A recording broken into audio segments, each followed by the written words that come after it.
John 19. Pilate gave orders for Jesus to be beaten with a whip. The soldiers made a crown out of thorn branches and put it on Jesus. Then they put a purple robe on him. They came up to him and said, "Hey, you king of the Jews!"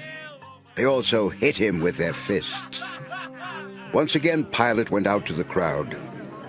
This time he said, "I will have Jesus brought out to you again. Then you can see for yourselves that I have not found him guilty." Jesus came out, wearing the crown of thorns and the purple robe. Pilate said, "Here is the man." When the chief priests and the temple police saw him, they yelled, "Nail him to a cross!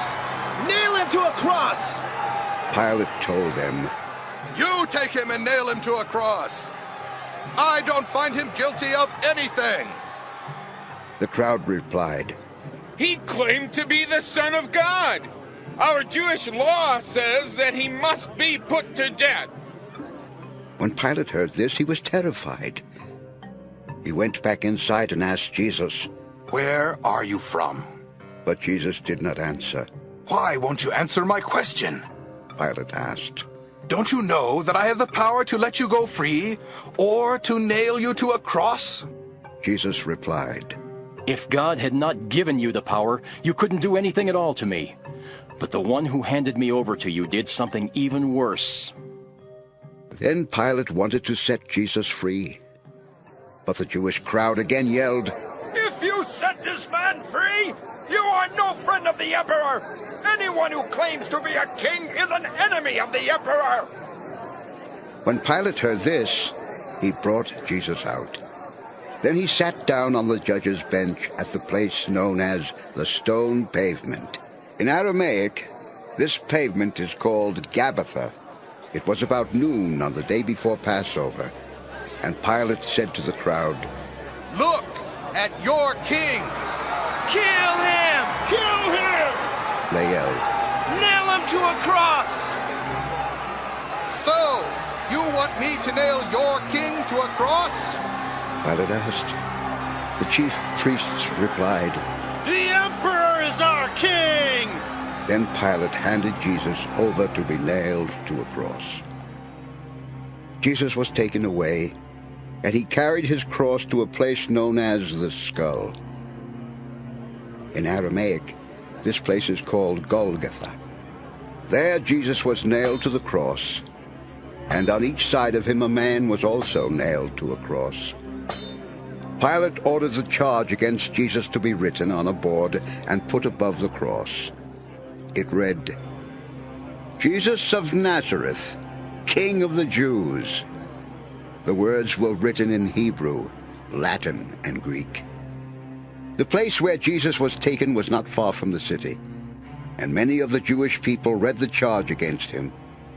So the chief priests went to Pilate and said, "Why did you write that he is King of the Jews? You should have written, he claimed to be King of the Jews." But Pilate told them, "What is written will not be changed."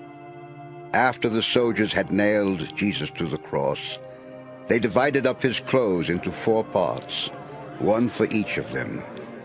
But his outer garment was made from a single piece of cloth, and it did not have any seams. The soldiers said to each other, "Let's not rip it apart. We'll gamble to see who gets it."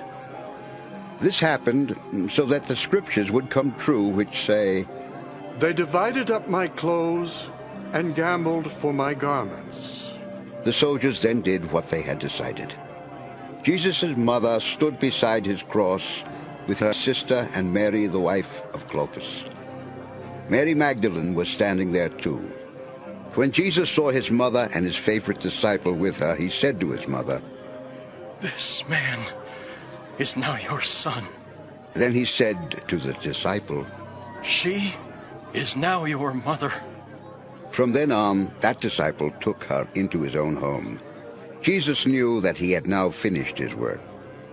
And in order to make the scriptures come true, he said, "I am thirsty." A jar of cheap wine was there. Someone then soaked a sponge with the wine and held it up to Jesus' mouth on the stem of a hyssop plant. After Jesus drank the wine, he said, Everything is done. He bowed his head and died. The next day would be both the Sabbath and the Passover. It was a special day for the Jewish people, and they did not want the bodies to stay on the crosses during that day. So they asked Pilate to break the men's legs and take their bodies down.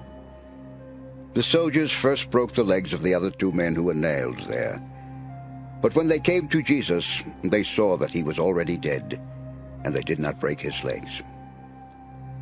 One of the soldiers stuck his spear into Jesus' side, and blood and water came out. We know this is true because it was told by someone who saw it happen. Now you can have faith too. All this happened so that the scriptures would come true, which say, No bone of his body will be broken, and they will see the one in whose side they stuck a spear. Joseph from Arimathea was one of Jesus' disciples. He had kept it secret, though, because he was afraid of the Jewish leaders. But now he asked Pilate to let him have Jesus' body. Pilate gave him permission, and Joseph took it down from the cross. Nicodemus also came with about 75 pounds of spices made from myrrh and aloes. This was the same Nicodemus who had visited Jesus one night. The 2 men wrapped the body in a linen cloth, together with the spices, which was how the Jewish people buried their dead. In the place where Jesus had been nailed to a cross, there was a garden with a tomb that had never been used. The tomb was nearby, and since it was the time to prepare for the Sabbath, they were in a hurry to put Jesus' body there.